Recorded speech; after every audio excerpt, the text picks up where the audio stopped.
من عمل صالحا من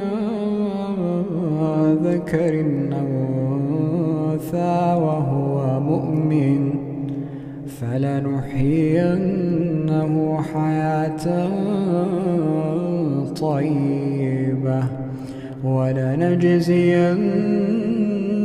أجرهم بأحسن ما كانوا يعملون. فإذا قرأت القرآن